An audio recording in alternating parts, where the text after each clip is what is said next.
I'd like to share with us today a very important subject from the Srimad Bhagavatam. Um, it's something that dates back to something I had written as a post on my Facebook page. And there I was explaining how, throughout my study of the Srimad Bhagavatam, and a very, very careful study of Srimad Bhagavatam, I have personally found um, one place where there's been a case of sarcasm, and I mean a classic sarcasm, and funny enough, from a woman, um, none other than Krishna's aunt, Queen Kunti. Um, I have many times looked at this verse, and I've heard many times preachers and speakers discuss the verse that I'm about to share with you. And every time that we talk about it, and I mean no disrespect to anyone, but every time that I've heard it talked about, it has always been presented in a way that has always been seemingly uh, discomforting personally to me. I mean, I could see very, very clearly that it was just a case of sarcasm. So, in the Srimad Bhagavatam, just as Sri Krishna was leaving Hastinapura after spending uh, a considerable length of time with his cousins, the Pandavas, um, he was about to leave back to his own city, Hastinapura. And as Krishna was bidding them goodbye, there he was standing right in front of his aunt, Kunti, Kunti Devi. And so then Kunti started speaking to him what became the famous prayers of Queen Kunti. In fact, the founder Acharya of the International Society for Krishna Consciousness, Srila Prabhupada, he has extracted that jewel that was spoken by Queen Kunti in the Srimad Bhagavatam and make a separate book from that titled The Prayers of Queen Kunti. Quite a very famous book, quite popular. So we want to want to look at that, with us, and I had presented this in different fora that this was just a case of sarcasm, and a classic one for that matter. But every time that I've heard speakers and preachers speak about it, they talk about it in a way that Queen Kunti seems to be alluding to the predominant ideology in the society, secular as well as, but especially the Hare Krishna movement, as we all know that for quite a reasonable length of time now, there's been a whole discussion about the qualification of women to hold certain position, to hold, especially the position of guru. But that is not going to be my subject now. That is not going to be my discussion now. I just really want to speak about how Queen Kunti was just being sarcastic when she spoke her verse that often is quoted and spoken about as if she was alluding to the fact that women were not eligible for Krishna consciousness, and it was a terrain only just for men. Okay, so let's look at the verse. So in the Srimad Bhagavatam, Queen Kunti spoke this verse to Lord Krishna as Krishna was about to leave Hastinapura for Dwaka. Tata Paramahamsanam Muninam Amalatmanam Bhakti Yoga Vidanatam Katam Pasyema Histriya. Striya means woman. So Tata, so she was glorifying him. Then she said Tata. The word Tata in Sanskrit means also or as well. And also, you have descended, a very beautiful translation by Srila Prabhupada, the founder of the International Society for Krishna Consciousness. You yourself have descended, my dear Krishna, to propagate your message of Bhakti to the Paramahamsas, the topmost transcendentalists, and to the Munis, those who are advanced yogis who are able to discriminate between spirit and matter. Then she asked, how can we women know you? So, on a first impression, prima facie, it appears like Queen Kunti was alluding to the fact that women are not eligible to understand Krishna. But quite the contrary. Quite the contrary, as we will see as the discussion goes on. So she spoke that, but see, what had happened was that she was just being sarcastic. It was a predominant thing in the society, just like it is now. That was how it was then, and even way back before then. Or even if we just look back into the secular society that we all have been part of, you can recall that there used to be a time that a girl child was trained differently from a male child. She was not sent to school. She was not given any education. You know, she was barred from this. I mean, she couldn't even vote or be voted for, you know, even in election. They were so disenfranchised just for being a woman.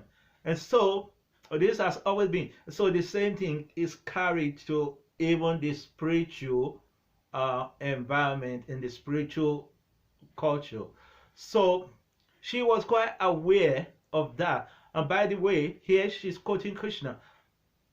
She's saying it to Krishna, but mind you, there is nowhere, no single place where Krishna personally made such a statement or endorsed that. There is nowhere where Krishna said, oh, I have come to give my message only to the Paramhamsas and to the Munis. No, Krishna actually said the opposite. Krishna said the opposite. Bhagavad Gita, Krishna told Arjuna, Mam I Partha Vyapasya, my dear Partha, referring to Arjuna, Mami Partha Vyapasya, Jepis you Papas Yonaya, Striyo Vasya Tata Sudra, Tepiyanti Paramgatim. Oh, listen, my dear Arjuna, Krishna said, you know, this transcendental position that I'm talking about, the Paramgati, the highest destination, anyone can achieve it. A low class person, somebody of low birth, or even somebody who is completely immersed in sinful activities. Even a woman, if they surrender to me, I mean, not to me, to Krishna, Krishna said, they will attain this supreme destination that I'm talking about. Now, why would Krishna say even a woman? Because Krishna was quite aware that this is what is prevalent in this society. This is how women are talked about. that they are not eligible for spiritual ascension. They're not even eligible for spiritual undertaking, what to speak of spiritual ascension. But this is not what Krishna has come to do. I mean, because and it is so Krishna is telling, so Krishna was aware. Mami part of a past ya JPs you papa you na ya stri you vice ya tata sudratipi yanti param gatim.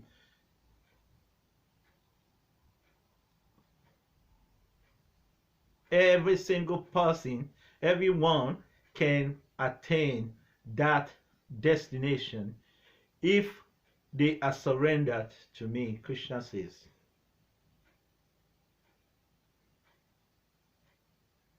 So Krishna said the opposite. Krishna didn't say, there's no way where Krishna said, oh, my message is only for all. What I've come to give is only for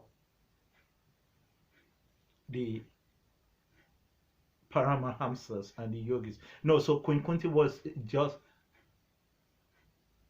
taking a jibe at what was being stereotypically spoken in the society. So it's not starting today, it's always been, and she was quite aware of that. So she was actually speaking in jest, like, what? Well, put it this way, there she, well, you know what? Well, they say we can't understand spirituality, and the path of spirituality is not really for us because we're not eligible for that. But here you are talking to Krishna. You have come to give this your teaching to advanced transcendentalists and Munis. So we obviously cannot how can we understand you? So she's expressing a seemingly a helpless or hopeless position of women in relation to Krishna consciousness, in relation to understanding Krishna. But as we listen to her, we can see clearly. I mean, it's surprising to me how anyone cannot even understand that she was just being sarcastic. She was just being sarcastic.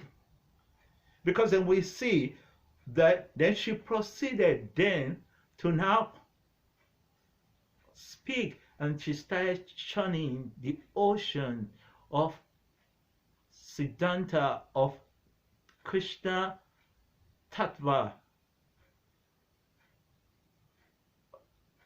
I mean, things that she spoke about in those few minutes that she expressed to Krishna, they cover the whole spectrum of all the theology, philosophy,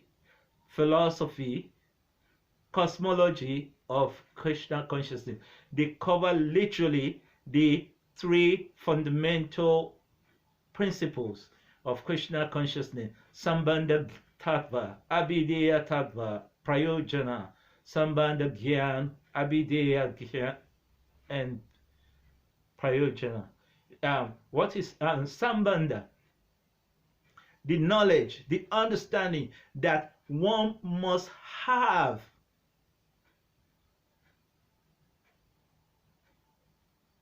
as a very, very deep conviction and realization that Vasudeva Savamiti, Krishna says,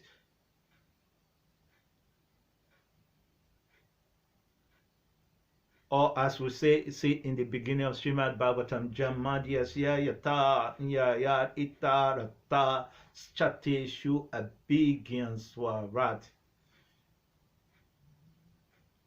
Jamadhyasya yata, that Krishna is the Jama Adi, is the beginning of everything. He is the origin, he is the source. He is directly and indirectly conscious of everything. He is Swarat, Swatantra. He is independent, and he is fully conscious.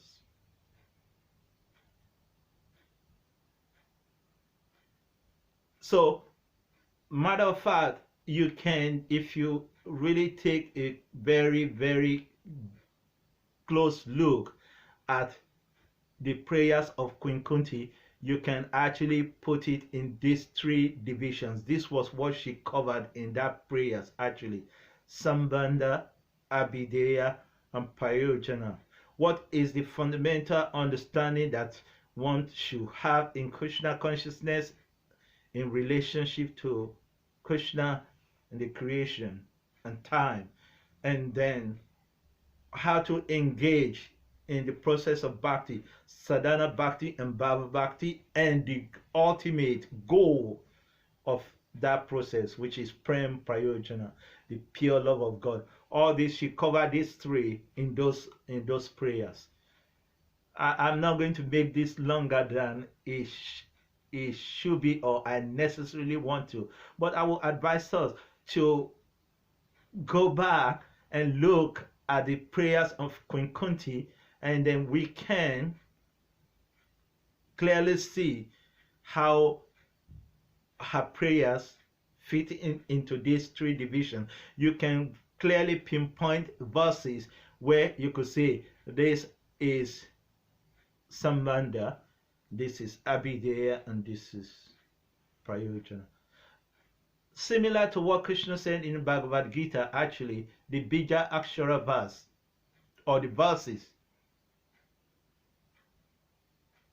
the 4 verses that are the seed verses of the Bhagavad Gita, just like you see in the Srimad Bhagavatam as well, the Chatusloki. So in the Bhagavad Gita, Krishna has said that Aham savasya pabhavo matasavam pravartate iti madva bhajati man buddha bhava samavita.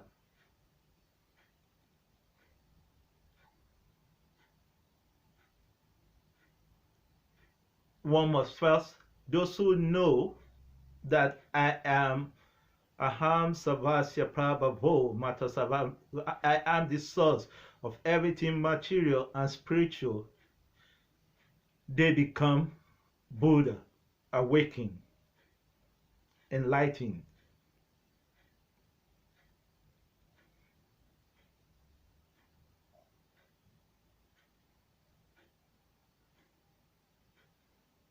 What have they understood?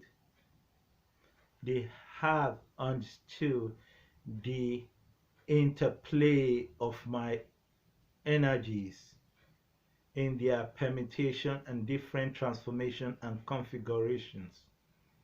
They understand the 5 fundamental principles: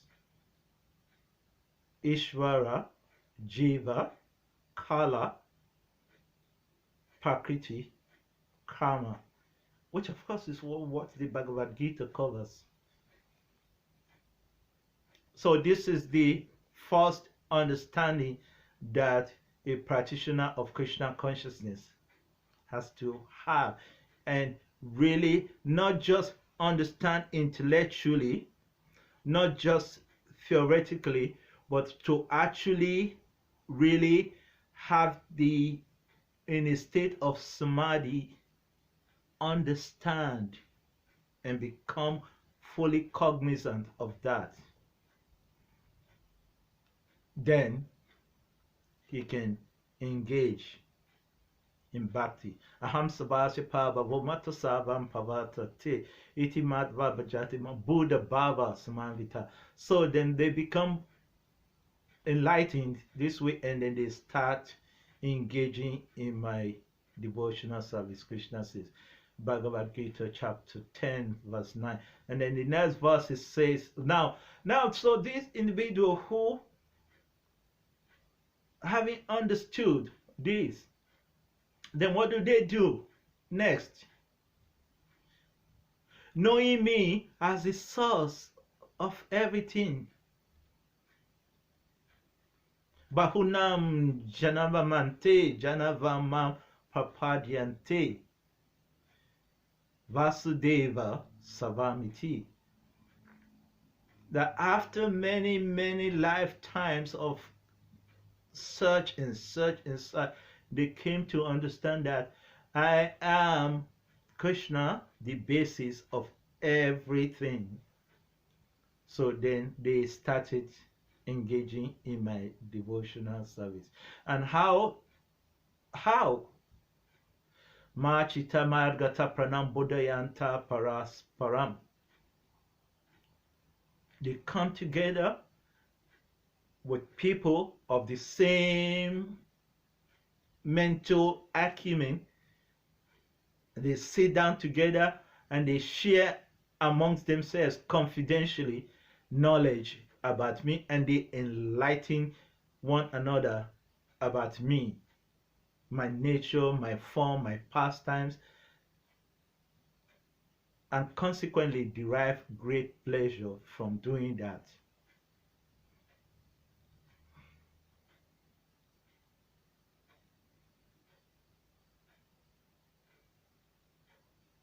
Because I have given them the intelligence by which they can do this, which is what he has spoken earlier on in the 10th verse.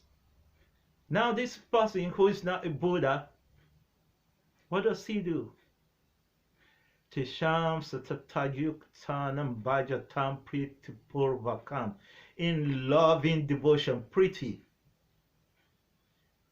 he is constantly engaging in my service.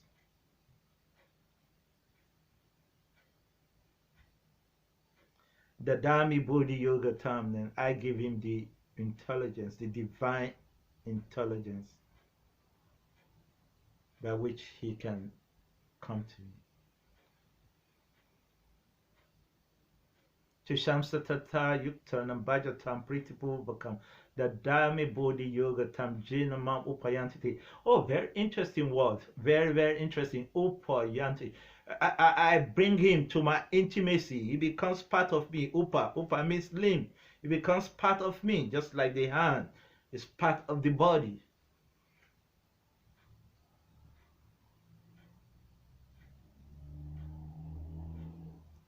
And of course, in the 11th verse, then Krishna says, out of special mercy to them. Now this is prayojana. Out of special mercy to them, I dwelling in their heart. Remember that he had said in the 15th chapter, in the 15th verse of the 15th chapter, Savasya Shanaham Ridisani Vistoma Tasmriti Ganam Apohanam Cha Vedacha Sava Amet Vavedya Vedanta Krit Eva Vid Eva Chaham. Savasya Shaham really means heart. Savasya, I am in everyone's heart, and from me is coming knowledge, remembrance, and forgetfulness. Ishvara Sava Bhutana, read it, Deshajuna, read it again, the word read it. Deshajuna teach the tea. I live in everyone's heart. I sit there like the operator that sits on the machine. So the Chatusloki of Bhagavad Gita covers Sambandha, the knowledge about Ishvara, the supreme controller, Krishna, the Jiva, the living entities, time, and how time influences the Jiva, and Prakriti, material creation, and consequently lead to the creation of karma, which, by the way, is temporary. So one who understands this, he engages in Bhakti. Now, the point I'm trying to make is, as we look through the prayers of Queen Kunti, every single one of her verses that she spoke to Krishna covers this. So the point I'm making is, this is coming from the consciousness of one who is not just an intermediate devotee, but the most advanced devotee of Krishna. So she is demonstrating that, look, I know you. They say only Paramhamsas and Munis can know you. But I'm a woman who, according to them, is not eligible to understand this.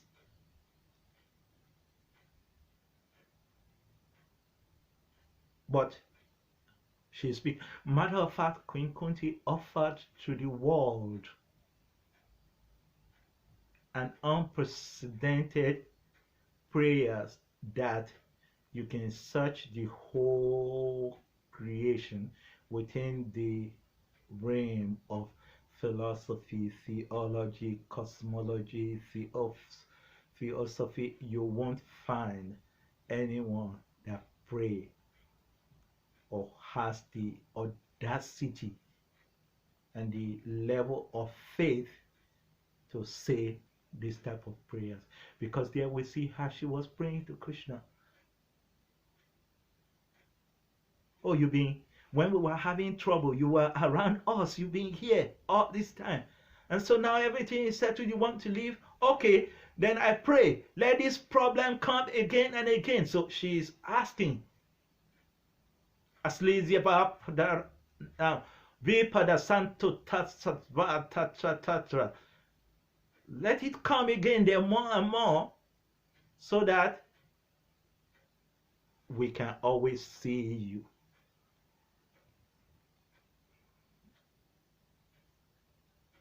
So then, she's a woman. So put that against the contrast of her earlier, contrast that with her earlier statement, how can we women know you? In the first place, there's no question of women not knowing Krishna or not engaging in bhakti, because especially it is funny that even a movement like the Hare Krishna movement that is specifically geared toward the realization of the soul will be so preoccupied with bodily consideration. Because what is bhakti? You don't engage in bhakti. Bhakti is not an activity of the body.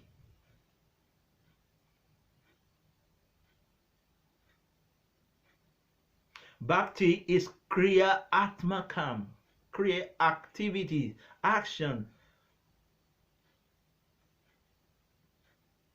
occupation, engagement, kriya, atmakam, atma of the soul. Bhakti is the activity of the soul that employs the body as a tool to execute. Like we'll see in Narada Pancharatra, Savopadi Vinirmuktam Taparade Nirmalam Rishikena Rishikesha. This bhakti, this process of engaging in the service of Rishikesh, Rika, the senses, Isha, the master of the senses, who is Krishna, Govinda, is performed in a state of not the body, but in a state of pure senses, where Savopadi, all the material designations I'm a man, I'm a woman, I'm a child, I'm illiterate, I'm educated. It's no longer there. Where the mechanical sophistication of the body is no longer relevant, and all the accompanying contamination of such a mental state, then in that state one engages in bhakti. So bhakti is kriya atmaka. Therefore we say Queen Kunti said that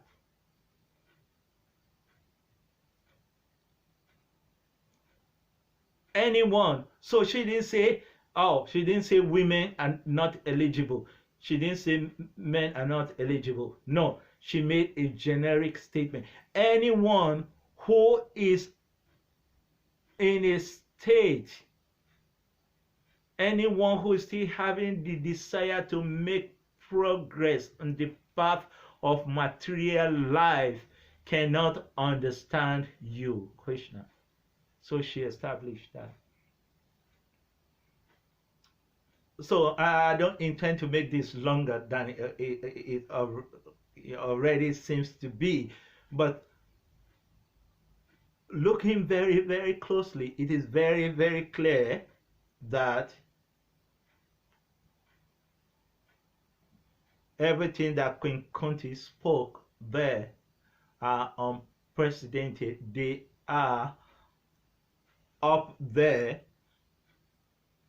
with the vision of Maitreya, with the vision of Shukadev Goswami, with this vision of Vidura, maybe even more, deeper. And lastly, let's look at this.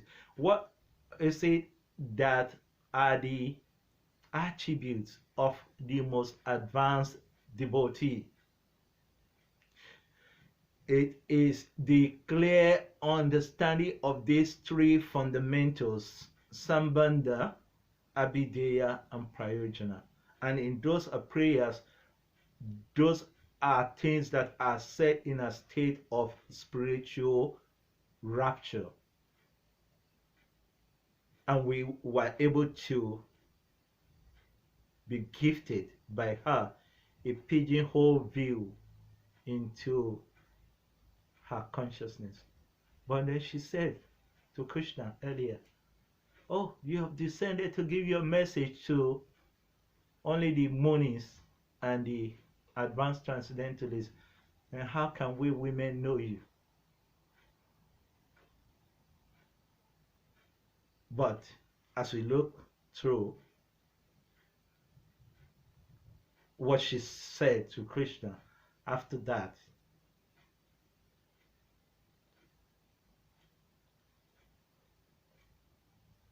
you don't know Krishna in Tattva better than that. So in my understanding, in my conclusion, when she spoke that verse, Tata Paramahamsanam Muninam Amalatmanam Bhakti Yoga Vidanantam Katam Pasye Mahistriya, how can we women know you when you have come to give your message only to the advanced transcendentalists and the Munis and the yogis who can discriminate between spirit and matter? No, she was only representing what was she was presenting what was the popular opinion and consideration, the same way it used to be, and it still is in some places in the secular world where women were considered to not be eligible for education, higher courses in that, So this was what she was talking about. Because then as she went on, we see very clearly that, oh, we will wish we were Queen Kunti. So this is my point. Obviously it was a sarcasm, and a very, very, very classic one. A very, very classic one. Actually, in conclusion, I can confidently say that the best expressions, the most profound expressions of Krishna consciousness in a state of spiritual rapture,